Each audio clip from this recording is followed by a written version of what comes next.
جو دانت کرم خوردہ ہو جائے اسے اپنا دانت نہ کہنا چاہیے، بلکہ اسے فوراً اکھیڑ پھینکنا چاہیے تاکہ باقی تن آزار سے بچ جائے۔ جو شخص ماں سوائے اللہ تعالیٰ کے ہر چیز سے ناطہ توڑ کر صرف اور صرف اللہ تبارک و تعالیٰ سے لو لگا لیتا ہے، اس کو کسی کی پرواہ نہیں رہتی۔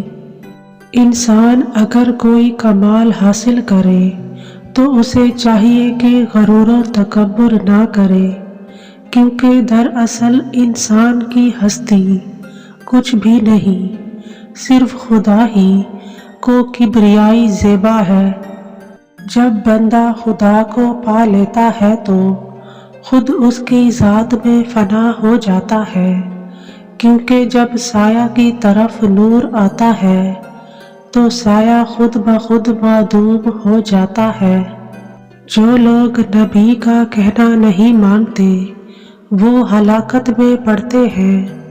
آدمی کو نقصان مال پر غم نہیں کرنا چاہیے، بلکہ یہ سمجھنا چاہیے کہ یہ نقصان اس کی جان کا فدیہ ہو گیا ہے۔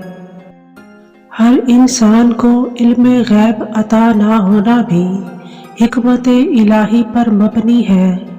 اگر اسے یہ مل جاتا تو اس کی زندگی وبال ہو جاتی اور وہ ہر وقت غم و الم میں رہتا۔ بیماری ایک مصیبت ہے جسے دیکھ کر خدا کو بھی رحم آ جاتا ہے، مگر احمق خدا کا قہر ہے۔ مقہور شخص ہمیشہ خستہ حال رہتا ہے۔ اللہ تعالیٰ نیتوں کو دیکھتا ہے، انسان کے ظاہری اعمال پر اس کی نظر نہیں۔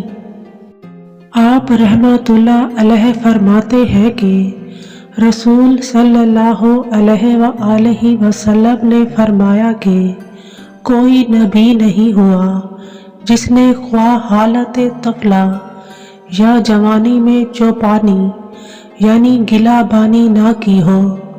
جب انبیاء گلہ بانی کے امتحان میں پاس ہوئے تو اللہ تعالیٰ نے انہیں نبوت عطا کر دی۔ انسان موت سے بچنے کی تدبیر کرتا ہوا موت کے منہ میں چلا جاتا ہے۔ جس چیز سے اللہ تعالیٰ کسی کو محروم کر دے وہ اس کی قسمت نہیں ہو سکتی۔